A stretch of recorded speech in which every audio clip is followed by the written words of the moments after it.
কেৱল ২৬ৰ বৈতৰণি পাৰ হ'বৰ কাৰণে বিভিন্ন ধৰণৰ কূটকৌশল ৰচনা কৰিছে। আপোনালোকে দেখিছে, যেতিয়া তেওঁ দেখিছে যে বিভিন্ন কাৰণত ৰাইজে তেওঁক বেয়া পাইছে, ৬ জনগোষ্ঠীক জনজাতি নকৰাৰ কাৰণে সেই লোকসকলে বেয়া পাইছে, বঙালী হিন্দু মানুহখিনিয়ে তেওঁলোকক বিভিন্ন ন্যায্য প্ৰাপ্য দিয়া নাই সেইকাৰণে বেয়া পাইছে, টি গাৰ্ডেনৰ মানুহখিনিক জনজাতি কৰা নাই আৰু ৩৫০ টকা তেওঁলোকৰ মজুৰি দিম বুলি কৈছিল সেইটো দিয়া নাই।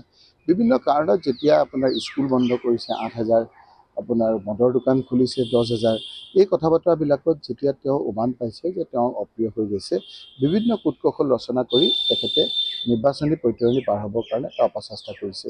তেওঁ নিজেই মুখ্যমন্ত্ৰী হৈ তেওঁ বিভিন্ন ধৰণৰ মানুহৰ মাজত অবিশ্বাসৰ ভাৱ সৃষ্টি কৰি যাতে এটা দৌলি কৌলি পৰিৱেশ সৃষ্টি হয়, তাৰ কাৰণে অসমৰ ৰাইজে দেখিছে যে অসমৰ ৰাইজে তেওঁৰ কথা শুনা নাই।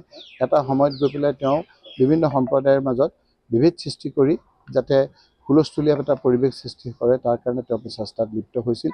আৰু সেইকাৰণে তেওঁ দেখিছিল ক'ৰবাত গৈ পেলাই কৈছিল যে বন্দুকৰ গুলি মাৰি দিব লাগে, ক'ৰবাত গৰুৰ কথা কয়, ক'ৰবাত গাহৰি চতুৱাৰ কথা কয়।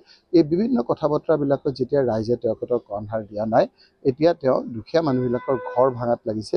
সেই কথাখিনি মই আপোনালোকৰ যোগেদি আগতে কৈছোঁ। আমি যেতিয়া কৈছিলোঁ যে এটা সম্প্ৰদায়ৰ ঘৰ ভাঙি তেওঁ এটা পৰিৱেশৰ ৰচনা কৰিবলৈ বিচাৰিছিল, কিন্তু সাধাৰণ ৰাইজে এই কথাবিলাক তেওঁক জানে।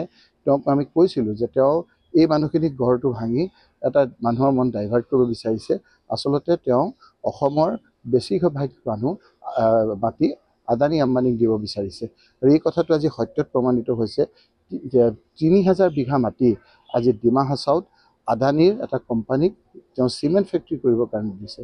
আৰু আপোনালোকে আমি জানো যে এতিয়া কাৰণে সেইটো নেশ্যনেল নিউজ হৈছে। আজি নেশ্যনেল নিউজ হৈছে। নেশ্যনেল নিউজ কিয় হৈছে? আজি আপোনাৰ নেশ্যনেল নিউজ হৈছে, আজি টাইমছ অফ ইণ্ডিয়া, হিন্দু পেপাৰত আজি ওলাইছে। আজি এই কথাটো যে ৩,০০০ বিঘা মাটি দিছে, ক'ত দিছে? য'ত আমাৰ এটা অসমত এটা প্ৰভিজন আছে ট্ৰাইবেলসকলৰ কাৰণে 6 শিডিউল এৰিয়া প্ৰটেকশ্যন, যে বিভিন্ন ট্ৰাইবেলৰ ৰাইটছ প্ৰটেকশ্যন কৰিবৰ কাৰণে 6 শিডিউল এৰিয়া, যেনেকৈ হিমাচল প্ৰদেশত বেলেগ লোকে যেনেকৈ মাটি ক্ৰয় কৰিব নোৱাৰে, তেনেকৈ 6 শিডিউল এলেকাটো ট্ৰাইবেলৰ বাহিৰে বেলেগে মাটি কৰিব নোৱাৰে।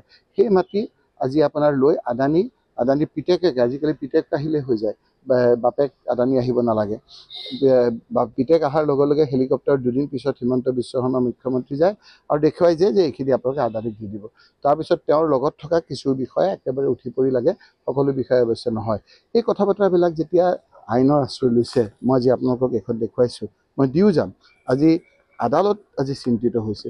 আদালতে আজি কৈছে যে সুধিছে, যেতিয়া আপোনাৰ তেওঁৰ